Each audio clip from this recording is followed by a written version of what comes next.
The grand ballroom of Westminster Palace gleamed under the soft light of crystal chandeliers. Gold-trimmed walls reflected the warm glow that filled the space where hundreds of distinguished guests had gathered for the annual Commonwealth reception. The air buzzed with quiet conversations and the gentle clink of champagne glasses. Charles stood near the center of the room, his posture straight and dignified as always. His navy suit was perfectly pressed, the metals on his chest catching the light with each small movement. Beside him, Camilla engaged in animated conversation with the ambassador of Canada, her emerald green dress complementing her carefully styled blonde hair. She laughed at something the ambassador said, touching Charles's arm lightly, as she often did during public events.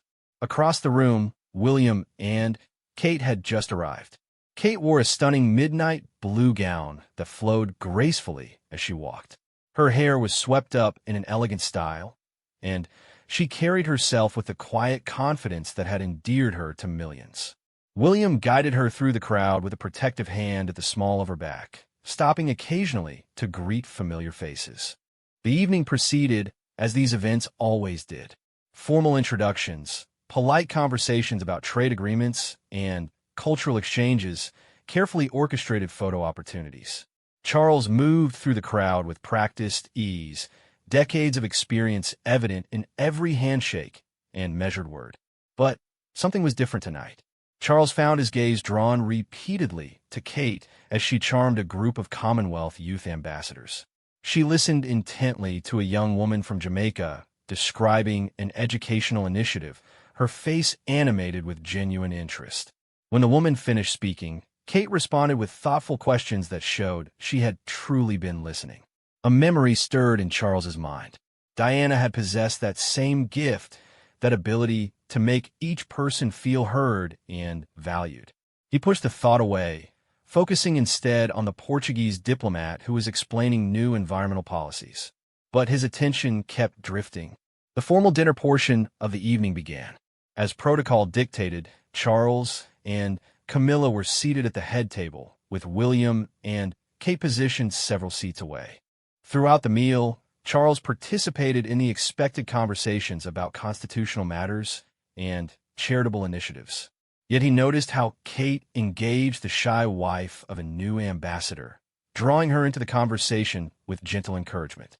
After dinner, as guests mingled during the reception, an incident occurred that would later be remembered as the moment everything shifted. The Archbishop of Canterbury was descending the marble staircase when his foot caught on the edge of a step. Time seemed to slow as the elderly man stumbled forward, his arms windmilling as he tried to regain balance. Kate, who happened to be nearest to the stairs, reacted instantly. Without hesitation, she moved forward, catching the Archbishop's arm and steadying him before he could fall.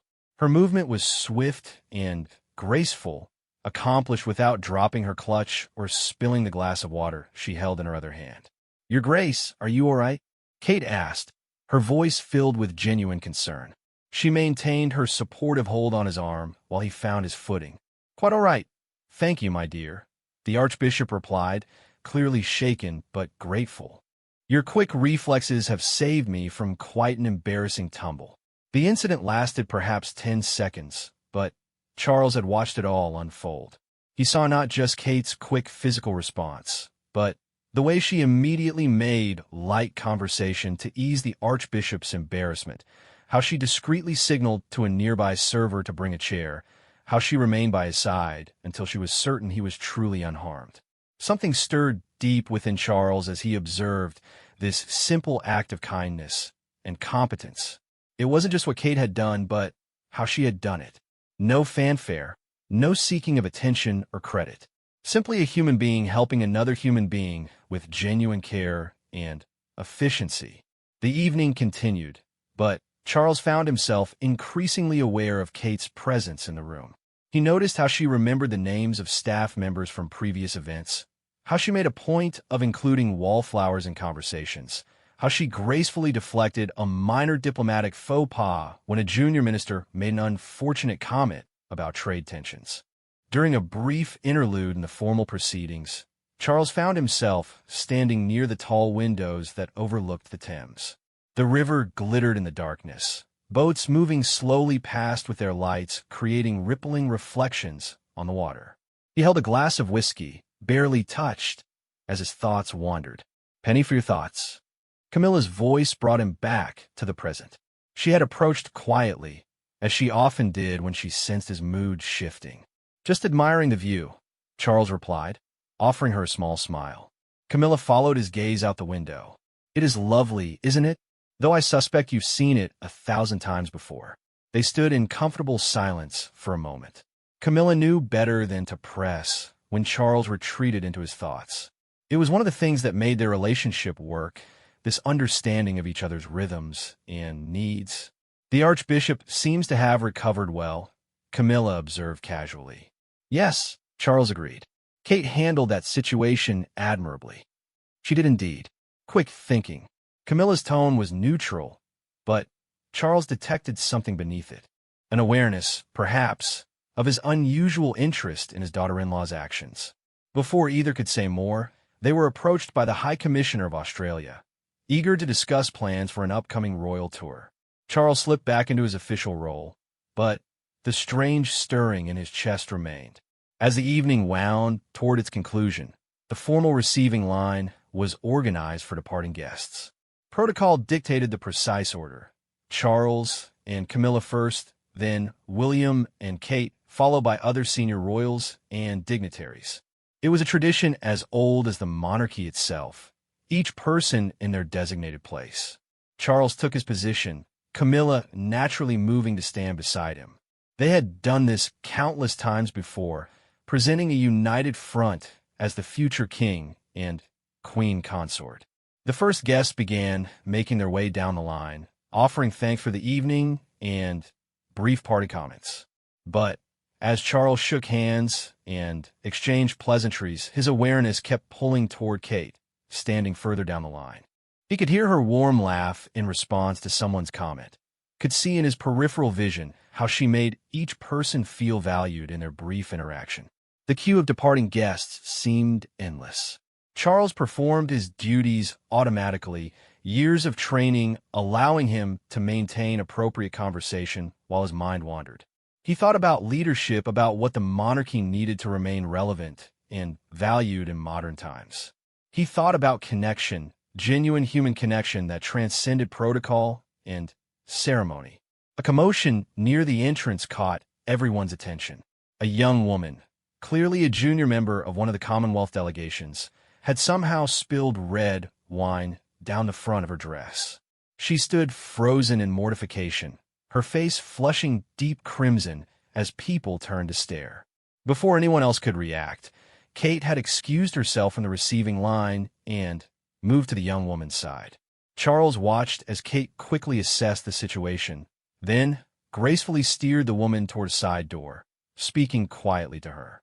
Through the doorway, he could see Kate producing tissues from her clutch, helping the woman dab at the stain while apparently sharing some story that made the young woman laugh despite her embarrassment. Within minutes, Kate had returned, the young woman now wearing Kate's own silk wrap to cover the stain. The crisis had been averted with minimal fuss, dignity preserved, kindness extended without calculation or show. Charles felt that stirring again, stronger now. It wasn't attraction in any inappropriate sense. It was recognition. Recognition of qualities he valued above all others: genuine compassion, quick thinking, natural grace under pressure, the ability to see beyond protocol to the human being in need. The receiving line continued its slow progression. Camilla, ever observant, noticed Charles's distraction. She maintained her own conversations with departing guests, but kept glancing at her husband with growing concern. She had seen him retreat into thought before, but this seemed different. There was an energy to his distraction, a tension she couldn't quite identify. As the final guests prepared to depart, there was a shifting of positions. People moved to gather coats and say final farewells. In the general reorganization, Kate found herself standing near Charles as they waited for William to finish a conversation with the defense minister. "That was well done," Charles said quietly, nodding toward where the young woman with the wine stain was now chatting comfortably with others, the wrap arranged elegantly around her shoulders. Kate looked surprised at the direct address. Oh, it was nothing really. We've all been there, haven't we? I once spilled soup on the Queen's corgis at my first family dinner. I thought I'd die of embarrassment. Despite himself, Charles found a genuine smile tugging at his lips. I hadn't heard that story. William was sworn to secrecy. Kate confided with a conspiratorial whisper. But the Queen was lovely about it. She said the dogs had enjoyed worse meals. It was such a simple exchange, lasting perhaps 30 seconds. But something in Kate's easy manner, her self-deprecating humor, her ability to make even the Prince of Wales feel like just another person sharing an amusing story, struck Charles deeply. William appeared then, ready to leave. "Darling, the car's here," he said to Kate, then nodded to his father. "Good evening, Pa. Excellent event." "Thank you, William. Safe travels home." As the younger couple moved toward the exit, Charles found himself taking a step forward. It was unconscious, unplanned, driven by an impulse he didn't fully understand. His hand began to rise, reaching out, and then he caught himself. What was he doing? Reaching for what? His hand dropped back to his side, but not before Camilla had seen the movement. Not before several others in the vicinity had noticed the future king's strange half-gesture toward his daughter-in-law. Kate, unaware of the moment, continued toward the exit with William. But Camilla had gone very still beside Charles. The temperature in the immediate vicinity seemed to drop several degrees. "Charles!" Camilla's voice was carefully controlled, but he knew her well enough to hear the question beneath his name. "Just tired," he said, not quite meeting her eyes. "It's been a long evening." But as they made their own way toward the exit, Charles knew it wasn't fatigue that had driven that strange impulse. Something had awakened in him tonight, a recognition of qualities he had thought lost to his life forever. Qualities that had nothing to do with romantic attraction and everything to do with a vision of what leadership could be, what connection could mean, what the monarchy might become in hands that wielded power with genuine grace. The cars were waiting outside. As Charles helped Camilla into theirs, he caught a glimpse of William and Kate's vehicle pulling away. Through the rear window, he could see them talking animatedly, Kate's hands moving expressively as she recounted some story from the evening. William was laughing, his arm around his wife's shoulders. Charles settled into his own seat, Camilla beside him maintaining a pointed silence. As their driver pulled into traffic, Charles stared out at the London streets, sliding past, his mind churning with thoughts he didn't quite know how to process. He had reached for something tonight, something that wasn't his to grasp. Not Kate herself, but what she represented. A different way of being, a natural warmth that created connection without effort, a genuineness that made protocol serve humanity rather than the other way around. Whatever that was about, Camilla finally said, her voice low and tight, "I trust it won't happen again." Charles didn't respond immediately. How could he explain something he didn't fully understand himself? How could he articulate this sudden awareness of what had been missing from his carefully constructed life? "It was nothing," he said finally, "just a momentary lapse." But as London passed by outside the windows, as they moved through the night toward their residence, Charles knew it had been anything but nothing. Something fundamental had shifted in his understanding tonight. He had truly seen, what natural leadership looked like when it came from the heart rather than from training. The car continued through the quiet streets, carrying them home. But Charles suspected that after tonight, home might never feel quite the same again. He had reached for something, and though his hand had grasped only air, the reaching itself had changed everything. In the days that followed, the moment would replay in his mind, not with any inappropriate longing, but with a growing awareness of what the monarchy could be in different hands. Hands that reached out instinctively to steady those who stumbled, that offered covering to those who stood exposed, that bridged divides with genuine warmth rather than practiced politeness. He had spent his entire life preparing to be king, following protocols and traditions laid down over centuries. But tonight, watching Kate navigate the evening with such natural grace, he had glimpsed a different possibility. A monarchy that led through connection rather than distance, through warmth rather than formality, through genuine care rather than duty alone. The realization was both liberating and terrifying. At his age, after so many years of careful preparation, to suddenly see another way of being was profoundly unsettling. Yet he couldn't unsee what he had seen, couldn't unfeel what he had felt in that moment when his hand had moved of its own accord. As the car turned into the private drive of their residence, Camilla finally spoke again. "Whatever you're thinking, Charles, I hope you remember who you are, who we are, what we've built together." "Of course," he replied automatically.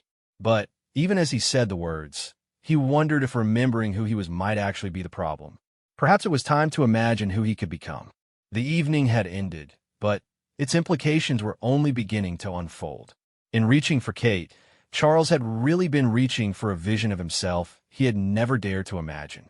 A version that could bridge the gap between tradition and modernity, not through careful calculation, but through genuine human connection. As they entered their residence, as the familiar walls closed around them, Charles carried with him the memory of that moment. The moment when his hand had moved toward a different future, even if his feet remained firmly planted in the present. It would haunt him in the days to come, not with regret, but with possibility. The moment Charles reached for Kate instead of Camilla, everyone had indeed frozen. But perhaps the most frozen of all had been Charles himself, caught between the man he had always been and the man he suddenly realized he could become. The morning after the Commonwealth reception dawned gray and drizzly over London. Charles stood at the window of his private study, watching raindrops trace lazy patterns down the glass. He had barely slept, his mind replaying the evening's events in an endless loop. That strange moment when his hand had moved toward Kate lingered like an echo he couldn't silence. A soft knock interrupted his thoughts. His private secretary, Sir Michael Pemberton, entered carrying the morning papers and briefing documents. "Good morning, Your Royal Highness," Sir Michael said, setting the papers on the mahogany desk. "I trust you slept well." "Well enough," Charles replied, though they both knew it wasn't true. Dark circles under his eyes told a different story. "The papers are quite positive about last night's reception," Sir Michael continued, his tone carefully neutral. "Excellent coverage of the Commonwealth initiatives." Charles moved to his desk and glanced at the headlines. Most focused on the diplomatic successes of the evening, but his eye caught a smaller piece in the society section. A photograph showed Kate helping the Archbishop. Another captured her wrapping her shawl around the young woman who had spilled wine. The headline read, "A future Queen's Grace, Duchess of Cambridge wins hearts at palace reception." The Duchess of Cambridge made quite an impression, Sir Michael observed, watching Charles's reaction carefully. "She always does," Charles replied, his voice steady despite the turmoil inside. "Natural grace is a rare quality." Sir Michael hesitated, then said quietly, "There was a photographer near the receiving line last night. He captured an interesting moment." Charles's blood chilled. "Oh, nothing scandalous," Sir Michael hastened to add. "Just a photo of you appearing to gesture toward the Duchess. Out of context, it could be misinterpreted, and we've arranged for it to remain unpublished." The photographer was quite understanding when the situation was explained. Charles nodded, relief mixing with shame. How had he allowed himself such a lapse in control? Decades of training, of careful public behavior, nearly undone by a moment of, what? Recognition? Longing for qualities he saw in his daughter-in-law? After Sir Michael left, Charles tried to focus on his correspondence. Letters from Commonwealth leaders, briefings on upcoming engagements, proposals for various charitable initiatives. But his concentration kept fragmenting. He would find himself staring at a document, having read the same paragraph 3 times without absorbing a word. Meanwhile, across London, Kate was having breakfast with William in their Kensington Palace apartment. George and Charlotte were at school, and little Louis was playing with his nanny in the nursery. It was a rare moment of quiet for the couple. "You were brilliant last night," William said, reaching across the table to squeeze her hand.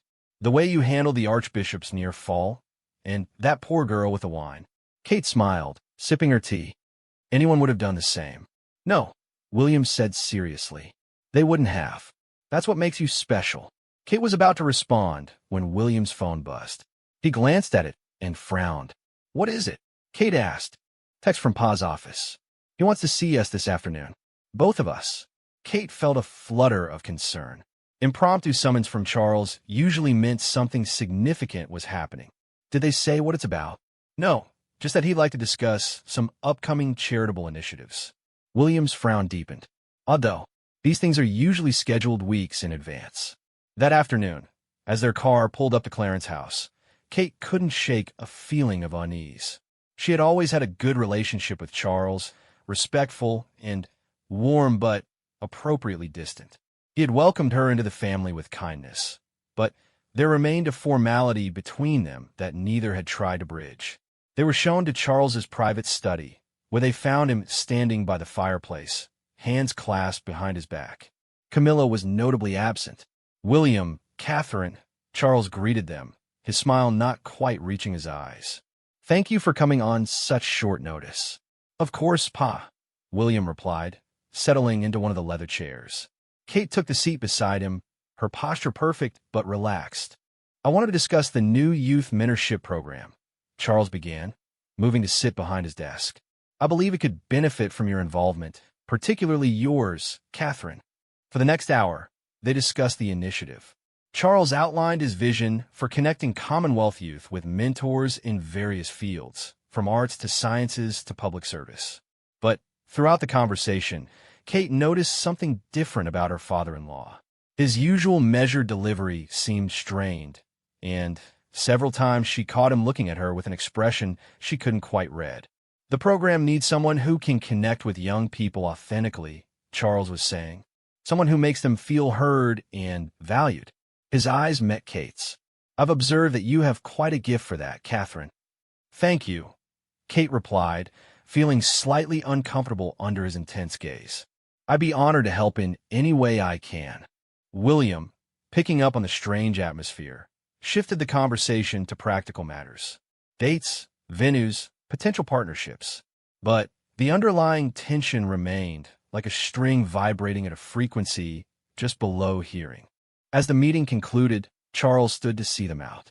At the door, he paused, seeming to wrestle with something internally. "Catherine," he said suddenly, causing both William and Kate to turn back. That is what you did last night. For the Archbishop and that young woman. It was exemplary." Kate smiled, a slight blush coloring her cheeks. "As I said to William, anyone would have done the same."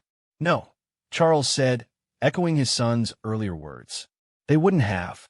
There was something in his voice, an intensity that made the simple statement feel weighted with meaning. An awkward silence stretched between them.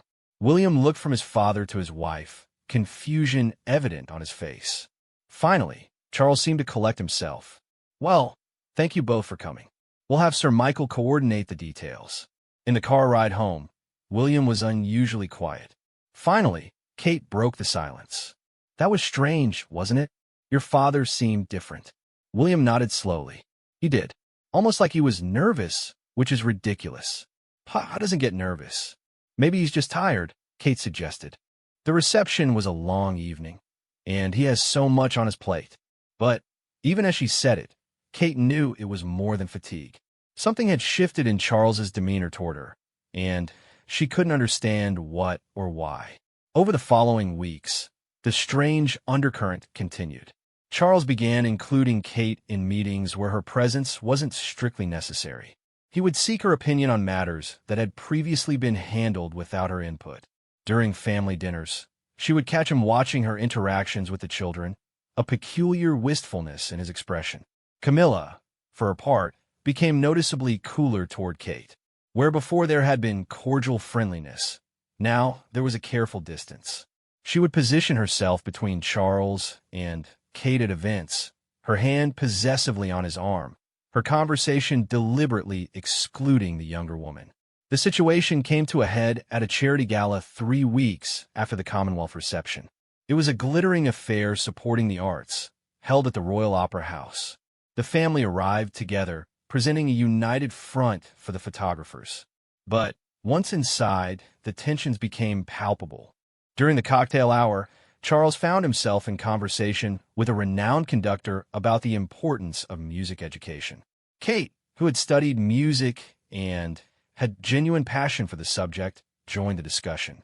Her insights were thoughtful and informed, drawing on her own experiences learning piano and flute. "You speak with such understanding," the conductor said to Kate. "Have you considered taking a more active role in our education initiatives?" Before Kate could respond, Charles interjected, "I've been thinking exactly the same thing. Catherine has a natural ability to inspire young people. She can make a real difference." The enthusiasm in his voice was unmistakable. Several people nearby glanced over, noting the prince's animated expression as he spoke about his daughter-in-law's potential contributions. Camilla appeared at Charles's elbow, as if summoned. "Darling," she said, her smile tight, "the Prime Minister's wife is hoping for a word." It was a clear intervention, designed to separate Charles from Kate. But Charles seemed reluctant to move. "In a moment," he said, still focused on the conversation about music education. "This is important." The conductor, sensing the tension, diplomatically excused himself. Kate, increasingly uncomfortable, looked around for William, but he was across the room speaking with the culture secretary. "Charles," Camilla's voice carried a warning. "The Prime Minister's wife can wait," Charles said, his tone sharper than usual. Then, to Kate, "What do you think about establishing a mentorship program specifically for young musicians, pairing them with members of the orchestras?" Kate, caught between her father-in-law's unexpected intensity and Camilla's obvious displeasure, tried to navigate carefully. "It sounds wonderful. Perhaps we could discuss it at the next foundation meeting. Or we could discuss it now," Charles pressed. "Your insights would be valuable." The moment stretched taut. Other guests were beginning to notice the strange dynamic playing out between the senior royals. Kate felt heat rising in her cheeks, acutely aware of becoming the center of unwanted attention. "Pa!" William's voice cut through the tension as he appeared beside Kate. "Everything all right?"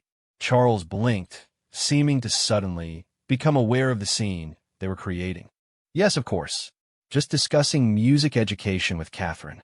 William's arm went around Kate's waist, a protective gesture that wasn't lost on anyone watching. "Fascinating subject. Kate, the ambassador of Italy was hoping to speak with you about the Children's Hospital project." It was an exit strategy, and Kate took it gratefully. As William guided her away, she glanced back to see Camilla speaking urgently to Charles, her expression a mixture of anger and something that looked almost like fear. The rest of the evening proceeded with careful choreography, everyone maintaining appropriate distances and conversations. But the damage had been done. By the next morning, gossip columns were speculating about tensions within the royal family, though none dared to specify exactly what those tensions might be. In his study that morning, Charles faced Camilla's fury. "What are you playing at?" she demanded, pacing before his desk. "Your behavior toward Catherine is becoming noticeable. People are talking." "I don't know what you mean," Charles said, though even he could hear how hollow the denial sounded. "Don't insult my intelligence," Camilla snapped. "I've watched you mooning over that girl for weeks now. It's embarrassing and inappropriate." "Mooning?" Charles stood, indignation flaring. "I'm not mooning over anyone. I simply recognize Catherine's qualities and think we should make better use of her talents." "Her talents?" Camilla repeated sarcastically. "Is that what we're calling it? How dare you imply?" Charles began, but Camilla cut him off. "I dare because I've stood by you through everything. Through the divorce, through the public hatred, through years of being vilified as the other woman. I've earned the right to speak plainly when I see you making a fool of yourself." The words hung in the air between them, sharp and cutting. Charles sank back into his chair, the fight going out of him. "It's not what you think," he said quietly. "Then what is it?" Camilla's voice softened slightly. "Help me understand, Charles, because from where I'm standing, it looks like you're developing feelings for your son's wife." Charles was quiet for a long moment, trying to find words for something he barely understood himself. "Do you remember," he said finally, "what it felt like when we first met? Not the attraction, but the recognition? The sense of finding someone who understood you in a way no one else did." Camilla nodded slowly, her expression guarded. I felt that again, Charles continued. Not romantic attraction, God no, but recognition. When I watch Catherine, I see someone who understands instinctively what the monarchy could be, should be. She connects with people effortlessly, makes them feel valued without condescension. She has a warmth that doesn't diminish dignity, a commonness that elevates rather than reduces. He stood and moved to the window, looking out at the gray London morning. I've spent my entire life preparing to be king, following protocols and traditions. But watching her, I realize how much I've lost in that preparation, how much natural humanity has been trained out of me. Camilla joined him at the window. You're having a midlife crisis, she said, not unkindly. Questioning your choices, wondering about paths not taken. It's normal, Charles. But you can't project those feelings onto Catherine. It's not fair to her, to William, or to me. I know, Charles said heavily. I know you're right. It's just, sometimes I wonder what kind of king I could have been if I'd learned to lead with heart rather than just duty. You lead with both, Camilla said firmly. You always have. Don't let a moment of doubt make you forget everything you've accomplished, everything you are. They stood together in silence, watching the rain begin again. Charles knew Camilla was right. His fascination with Kate's qualities had become inappropriate, not in intent, but in expression. He was projecting onto her his own fears about his adequacy as a future monarch, his questions about whether he had chosen the right path. But knowledge and action were different things. Over the following days, despite his best intentions, Charles found himself continuing to observe Kate at family gatherings.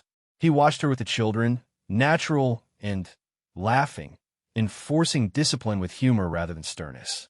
He saw her at charitable events, remembering names and faces from previous encounters, making each person feel like the most important in the room. The crisis point came at George's school play. It was a simple nativity performance, with George playing shepherd. The entire family attended, filling the front row of the small school theater. Charles sat between Camilla and his sister and, with William, Kate, and the younger children further down the row. As the children performed their earnest rendition of the Christmas story, Charles found his attention divided. He watched George, proud of his grandson's confident delivery of his few lines. But he also watched Kate, saw how she leaned forward in encouragement, how she silently mouthed George's lines along with him, how tears gathered in her eyes when the children sang Silent Night. When George's shepherd had a brief moment of stage fright, forgetting his next line, it was Kate who caught his eye from the audience. She gave him a subtle thumbs up and mouthed, "You've got this." George, bolstered by his mother's confidence, remembered his line and continued. It was such a small moment, but it crystallized everything Charles had been feeling. The natural warmth, the instinctive support, the ability to provide strength without overwhelming. These were the qualities he admired, the qualities he feared he lacked. After the performance, as families gathered to congratulate the children, Charles found himself standing apart. He watched William sweep George up in a hug, saw Kate kneel to eye level with a classmate who was crying because he'd forgotten his lines, offering comfort. "You're doing it again," and said quietly beside him. Charles started. His sister had always been uncomfortably perceptive. Doing what? Staring at Catherine like she holds the answer to life's great questions, and said bluntly, "It's becoming obvious, Charles, and it needs to stop." "I don't know what you're talking about," Charles said stiffly, and snorted. "Please, I've known you since birth. You're having some sort of existential crisis, and you're fixating on your daughter-in-law as the solution. It's textbook displacement. Since when are you a psychologist? Since when are you a fool?" And shot back.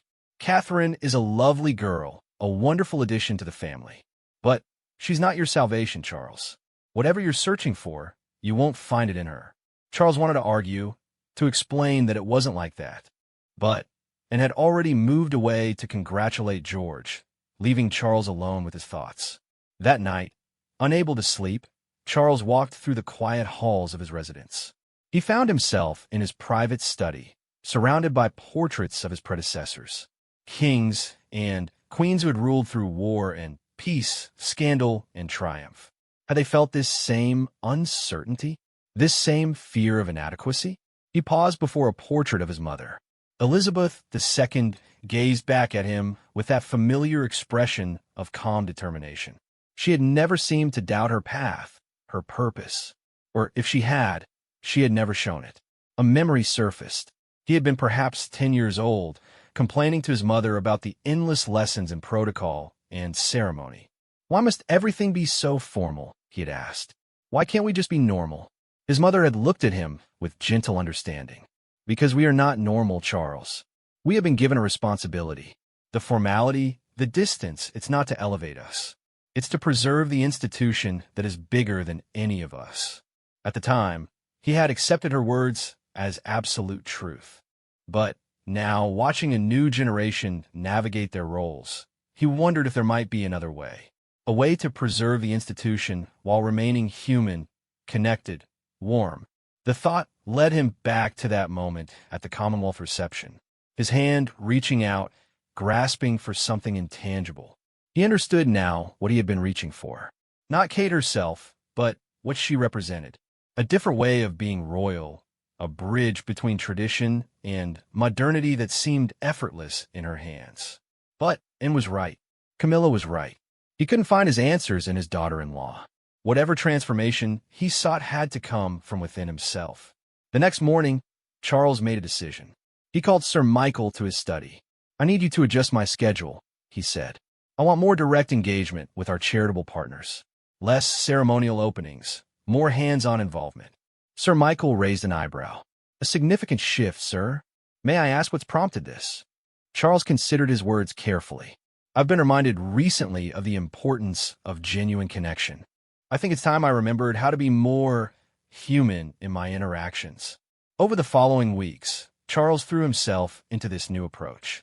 He visited youth centers without fanfare, sat in on actual program sessions rather than just touring facilities. He practiced remembering names, asking follow-up questions, allowing conversations to flow naturally rather than following rigid protocols. It was awkward at first. Decades of training had created barriers that were difficult to dismantle. But gradually, Charles found himself relaxing into a more natural way of being. He discovered he could maintain dignity while showing warmth, could represent the crown while still connecting as a human being. The change didn't go unnoticed. The press began commenting on the prince's new approach, praising his increased accessibility. Camilla, seeing his efforts, relaxed her vigilance. The tension that had threatened to fracture the family began to ease. At a family dinner 6 weeks after George's play, Charles found himself seated across from Kate. The conversation flowed naturally around the table, discussing everything from Charlotte's ballet recital to Harry's latest charitable endeavor. "I heard about your visit to the homeless shelter last week," Kate said to Charles. "The director said you spent 3 hours serving meals and talking with residents." "It was enlightening," Charles replied. "Humbling, actually. There's so much we don't see from behind palace walls." Kate smiled. "It's wonderful that you're taking a more hands-on approach. The personal connection makes such a difference." "I had a good teacher," Charles said, then clarified quickly, "the monarchy, I mean." Watching the younger generation navigate these roles, finding new ways to serve. It's inspiring. The moment could have been awkward, but Kate's natural grace smoothed it over. We all learn from each other, don't we? That's what family is for. Family. The word settled something in Charles's chest. That's what they were, all of them. A family trying to serve something bigger than themselves, each in their own way. His moment of reaching had been a symptom of his own insecurity, his fear that he didn't have what it took to be the king the modern world needed. But perhaps the answer wasn't to try to be someone else. Perhaps it was to take the best of what he observed in others and integrate it into his own authentic self. To learn from Kate's natural warmth without trying to appropriate it. To admire her gifts while developing his own. As dinner concluded and the family dispersed to their various residences, Charles felt a sense of peace he hadn't experienced in months. The strange obsession that had gripped him was fading, replaced by a clearer understanding of his own path forward. Walking through the quiet halls with Camilla, she slipped her hand into his. "You seem more yourself tonight," she observed. "I feel more myself," Charles agreed. "Or perhaps more like the self I'm meant to become." Camilla squeezed his hand. "Good.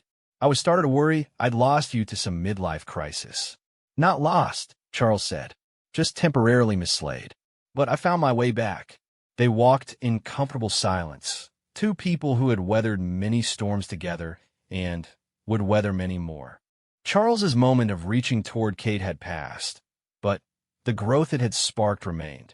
He had glimpsed a different way of being, and while he couldn't become someone else, he could become a better version of himself.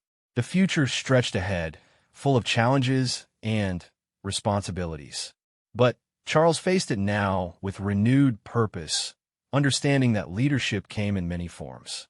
His task was not to emulate others, but to find his own authentic way of serving, bridging past and future with wisdom earned through experience and openness to change.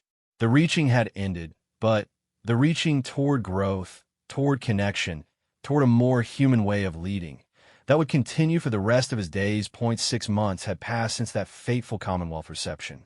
The morning sun cast long shadows across the grounds of Balmoral, the royal family's Scottish retreat. Charles walked alone through the gardens, his breath visible in the crisp Highland air. The incident that had once consumed his thoughts had faded to a distant memory, or so he told himself. Life had returned to its familiar rhythms. State duties, charitable engagements, family obligations, all performed with the measured dignity expected of the heir to the throne. Yet something fundamental had shifted within Charles. The questions that moment had raised about leadership, connection, and authenticity continued to shape his approach to his role. Inside the castle, preparations were underway for an important gathering. Representatives from Commonwealth nations were arriving for a summit on climate change and sustainable development. It was exactly the kind of event where the royal family's influence could make a real difference, bringing together diverse voices for a common cause. Kate stood in the blue drawing room, reviewing her notes for the afternoon session she would be moderating. William had been called away on urgent military business, leaving her to represent their branch of the family alone. She had grown more confident in these solo appearances over the years, but the weight of responsibility never fully lifted. "You'll be brilliant," a voice said from the doorway. Kate looked up to see Charles entering, dressed in a tweed jacket suitable for the Scottish weather. Their relationship had found its equilibrium again after those strange, tense months. The awkwardness had dissolved, replaced by a warm professional partnership built on mutual respect. "Thank you," Kate replied, setting down her papers. "I've been studying the briefing materials all week. The sustainable farming initiatives from Kenya are particularly fascinating." "Indeed," Charles agreed, moving to look out the window at the arriving delegates. This is what the monarchy should be, a convener bringing people together for the greater good. They stood in comfortable silence for a moment, watching staff escort guests across the courtyard. The months of personal growth had changed Charles. He seemed more at ease in his own skin, less rigid in his interactions. The transformation hadn't gone unnoticed by the press or public, who had warmly received this more accessible version of their future king. "I wanted to thank you," Charles said suddenly. Kate turned to him, surprised. "Thank me? For what?" Charles chose his words carefully. "For being an example. Not intentionally, I know, but watching you navigate your role with such natural grace reminded me that there are different ways to serve. More human ways." A faint blush colored Kate's cheeks. "We all inspire each other. I've learned so much from watching you, from the Queen, from everyone in this family." "Perhaps," Charles allowed, "but some have a gift for connection that can't be taught, only observed and admired." Before the conversation could venture into uncomfortable territory, Camilla appeared in the doorway. The frost that had once existed between the two women had thawed considerably. Camilla had seen how Charles's brief fixation had ultimately led to positive change, and she had the wisdom to let the past remain there. "The Kenyan delegation has arrived," Camilla announced. "They're particularly eager to discuss the water conservation project with you, Charles." The day unfolded with purposeful energy. Delegates shared innovations, challenges, and hopes for their nations. Charles moved through the sessions with newfound ease, listening intently, asking thoughtful questions, allowing conversations to develop organically rather than following rigid protocols. During the afternoon session on youth engagement, Kate facilitated a discussion that brought together young climate activists from across the Commonwealth. Her ability to draw out quieter voices, to create space for diverse perspectives, was on full display. Watching from the back of the room, Charles felt a familiar stirring. Not the confused reaching of months past, but genuine admiration for someone excelling in their role. He had learned to appreciate others' gifts without feeling diminished by them, to celebrate strengths different from his own. As the formal sessions concluded, the atmosphere shifted to informal networking. Delegates mingled in the castle's grand hall, conversations flowing as freely as the wine. Charles found himself in deep discussion with an agricultural scientist from Bangladesh when a commotion near the main staircase drew attention. An elderly delegate from Papua New Guinea had missed a step and fallen hard. Unlike the Archbishop's near miss months ago, this was a real fall with real consequences. The man lay on the floor, clutching his ankle, his face contorted in pain. Kate, who had been nearby, immediately knelt beside him. But this time, she wasn't alone in her response. Charles moved just as quickly, his months of practicing more human engagement having made such reactions second nature. "Sir, are you all right?" Charles asked, kneeling on the man's other side. "Don't try to move just yet." Together, Charles and Kate assessed the situation. Kate spoke soothingly to the injured man, while Charles efficiently directed staff to call for medical assistance and clear space around them. There was no hesitation, no consideration of protocol, just two people helping someone in need. "I think it might be broken," the man gasped, attempting to smile through his pain. "How embarrassing, causing such a fuss." "Nonsense," Charles said firmly but kindly. "Accidents happen. The important thing is getting you proper care."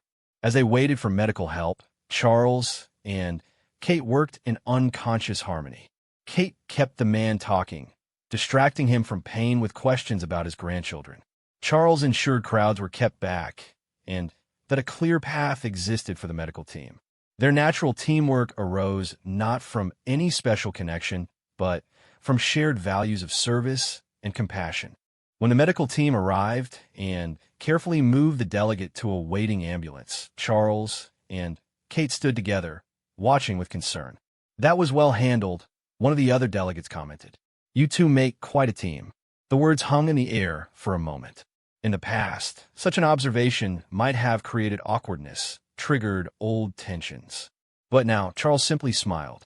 "We're all part of the same team," he said, gesturing to encompass everyone present. "The Commonwealth family, working together for common good." Kate nodded in agreement, adding, "I hope he'll be all right. Perhaps we should arrange for someone from his delegation to accompany him to the hospital." "Already done," Charles replied. "Sir Michael is coordinating with their head of mission now." As the evening progressed, the earlier drama became part of the summit's story, not as a disruption, but as a demonstration of values in action. Delegates spoke appreciatively of how the royals had responded, not with distant concern, but with hands-on help. Later that evening, after most guests had retired, the family gathered in the private sitting room. William had returned from his military obligation, tired but eager to hear about the day's events. Charlotte and George were allowed to stay up past bedtime as a special treat, while little Louis slept upstairs. "Mummy was a hero today," George announced proudly. "She helped a man who fell down." "So did Grandpa Charles," Charlotte added, not to be outdone in the accuracy department. William looked between his wife and father with interest. "Oh," Kate recounted the incident briefly, downplaying their roles. But Anne, who had also been present, provided a more complete picture. "They worked together like they'd been trained in emergency response," she said. "No fuss, no drama, just effective action." It was impressive. Charles shifted uncomfortably under the praise. "Anyone would have done the same." "That's what Kate always says," William observed with a smile. "And it's equally untrue in both cases. Not everyone has the instinct to help or the ability to do so effectively." The conversation moved on to other topics: the children's upcoming school events, plans for the Christmas holidays, Harry's latest video call from California. But Underneath the normal family chatter ran a current of something deeper. The strange tension that had once threatened to divide them had transformed into stronger bonds. As the evening wound down and the children were ushered to bed, Charles found himself alone with William for a few moments while the women supervised bedtime stories. "Kate mentioned you've been taking a different approach to engagements lately," William said, pouring 2 glasses of whiskey from the sideboard. Charles accepted the glass gratefully, trying to yes. Less ceremony, more genuine interaction. "It's been educational." William studied his father thoughtfully. "It suits you. You seem more relaxed. More yourself, paradoxically. Perhaps we spend so much time trying to be what we think the role requires that we forget the role can be shaped by who we are," Charles mused. "Kate taught me that," William said simply. "She never tried to become someone else when she joined the family. She just brought her authentic self to the role. It's one of the things I love most about her." Charles nodded, understanding completely. "She has a gift for authenticity. We can all learn from that." They sipped their whiskey in companionable silence. 2 generations of future kings finding common ground in their admiration for a woman who had shown them both different ways of being. The next morning brought new challenges. News had arrived overnight of a natural disaster in one of the Caribbean Commonwealth nations. A hurricane had devastated several islands, leaving thousands homeless. The family gathered for an emergency meeting to discuss their response. As they sat around the conference table, maps and damage reports spread before them. The need for action was clear. "We need to mobilize support immediately," Charles said, taking charge. "Both financial aid and practical assistance. I can coordinate with the disaster relief organizations we partner with," Kate offered. "Get supply chains moving within hours." "I'll reach out to the military contacts," William added. "See what logistical support can be provided." As they worked through the crisis response, Charles was struck by how naturally they functioned as a unit. His months of personal growth hadn't just changed him. They had changed the family dynamic. Where once there might have been careful protocol about who did what, now there was simply effective collaboration. Camilla coordinated media response, ensuring accurate information reached the public, and worked her government contacts for official aid packages. Even the children were given age-appropriate tasks, helping to pack care packages that would accompany the official relief supplies. By afternoon, a comprehensive response was underway. But Charles wasn't satisfied with coordination from afar. "I should go," he announced during a brief break in activities. "See the damage firsthand, meet with local leaders, show that the Commonwealth stands with them." "It could be dangerous," Sir Michael warned. "The infrastructure is severely damaged. Aftershocks are possible." "All the more reason to go," Charles insisted. "We can't ask people to trust us if we only show up when it's convenient." "Then, we'll go together," William said firmly. Kate nodded. "A united response. It will mean more coming from all of us." And so, 48 hours later, Charles, Camilla, William, and Kate stood on a devastated Caribbean island. The destruction was heartbreaking. Homes reduced to rubble, families sheltering in damaged schools, the elderly and vulnerable particularly affected. But amid the devastation, hope flourished. The royal visit brought not just symbolic support, but practical aid. Supply planes accompanied them, loaded with emergency provisions. More importantly, their presence focused international attention on the crisis, spurring additional support from around the world. Charles worked tirelessly, meeting with local officials, comforting survivors, highlighting stories that would drive continued aid. The ceremonial distance he might once have maintained was nowhere to be seen. He sat with families in makeshift shelters, listened to their stories, held the hands of those who had lost everything. Kate worked with particular focus on displaced children, organizing impromptu activities to provide moments of normalcy amid chaos. Her natural warmth created pockets of joy even in the darkest circumstances. Children who had been withdrawn and traumatized began to smile, to play, to hope. Watching her work, Charles felt the echo of that old stirring, but it had transformed entirely. Where once there had been confused longing for qualities he felt he lacked, now there was partnership. He had found his own way of connecting, different from Kate's, but equally valid. On their final day, They attended a community gathering in a partially damaged church. Local leaders had insisted on hosting a thank you ceremony, despite the royal party's protest that thanks were unnecessary. As they sat in the humid air, fans barely moving the heavy atmosphere, a young girl approached the makeshift stage. She couldn't have been more than 8, her dress clearly her best despite being worn and patched. In her hands, she clutched a piece of paper. "I wrote something," she said shyly into a microphone, her voice barely above a whisper. "For the princes and princesses who came to help." She unfolded the paper with trembling hands and began to read. "When the wind came and took our houses away, when the rain came and washed our things to the sea, we thought nobody would remember us, but you came. You sat with us, you held our hands, you showed us we are not alone. Royal people who became real people, thank you for seeing us." The simple words, delivered in a child's clear voice, cut through every barrier of rank and position. Kate wiped tears from her eyes. William cleared his throat roughly. Camilla reached for Charles's hand. And Charles, the man who had once reached desperately for something he couldn't name, felt tears on his own cheeks. He understood now what he had been grasping for in that moment months ago. Not Kate herself, but this ability to transcend position and truly see others, to be seen in return not as symbols but as fellow human beings. The little girl finished reading and looked up uncertainly. Without hesitation, Charles rose from his seat and walked to her. Protocol dictated he should wait for her to approach him. But protocol had no place here. He knelt before her, bringing himself to her eye level. "Thank you," he said simply, his voice rough with emotion.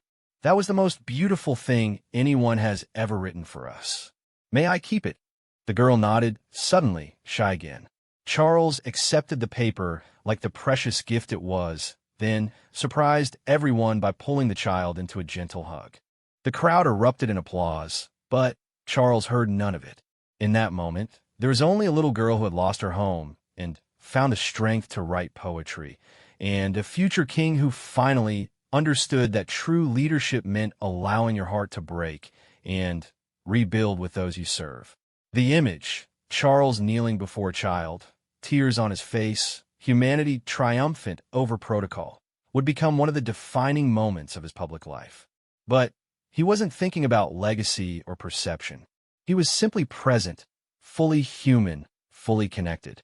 As they prepared to leave the island, promises of continued support made and partnerships established, the royal party stood on the damaged airport tarmac. Local officials and community leaders had gathered to see them off. "You've given us hope," one elder said, grasping Charles's hands. "Not just aid, but hope. You saw us as people, not just victims."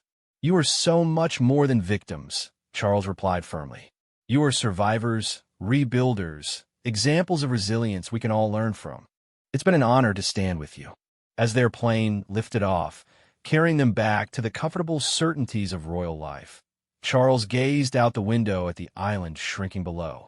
The journey that had begun with a moment of confused reaching had led him here to a deeper understanding of service, connection, and his own capacity for growth. "That little girl's poem," Kate said softly from across the aisle. "Royal people who became real people. That's rather profound, isn't it?" Charles nodded, carefully folding the precious paper and placing it in his jacket pocket. "Perhaps that's what we're all trying to do. Become more real, more human, while still honoring the roles we've been given." "I think you've succeeded," Kate said warmly. The man who knelt before that little girl, who spent 3 days truly seeing and serving, that's the king the Commonwealth needs. Charles felt heat rise in his cheeks. Praise from Kate still affected him, though differently now.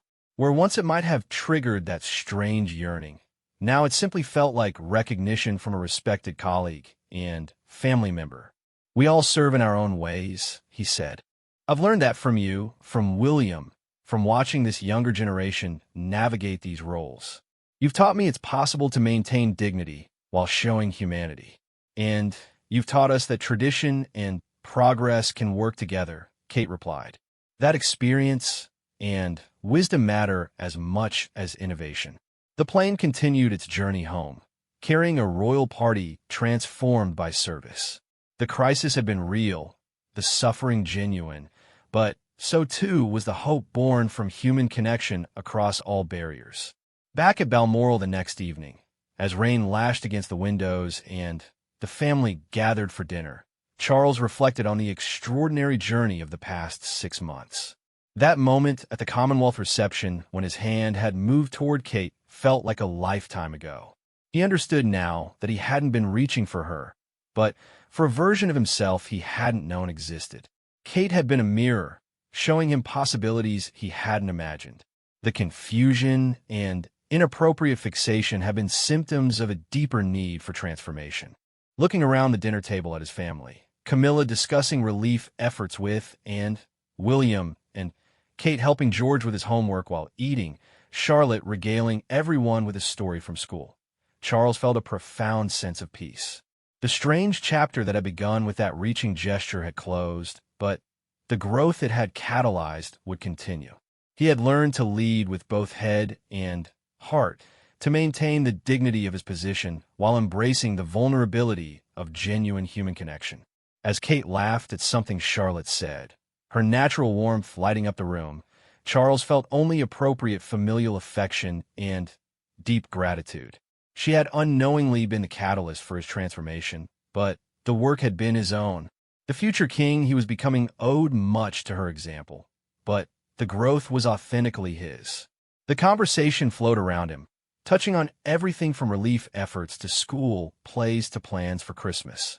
Charles contributed when appropriate, but also allowed himself moments of quiet observation.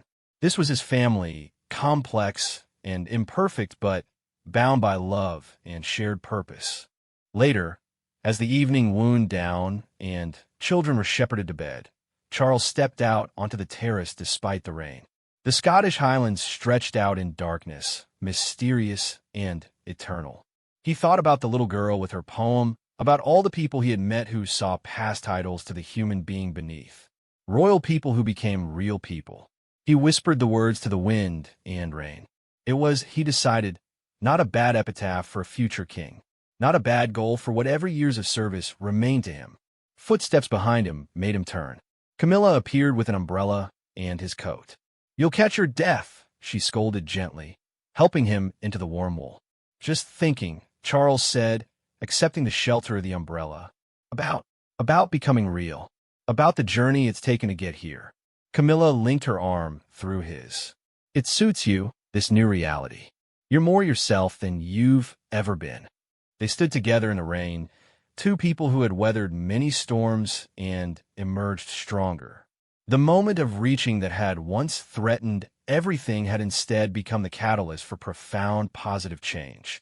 "Thank you," Charles said suddenly, "for your patience during that difficult time, for standing by me while I figured things out." "That's what we do," Camilla replied simply. "We stand by each other. Always have, always will." As they turned to go inside, Charles took one last look at the wild Scottish night. Tomorrow would bring new challenges, new opportunities to serve. But tonight he was simply a man who had learned to reach not for others, but into himself, finding there the capacity for growth, for change, for becoming more fully human while serving something greater than himself. The transformation was complete, but the journey would continue. And that, Charles thought as he followed Camilla back into the warmth and light of family, was exactly as it should be.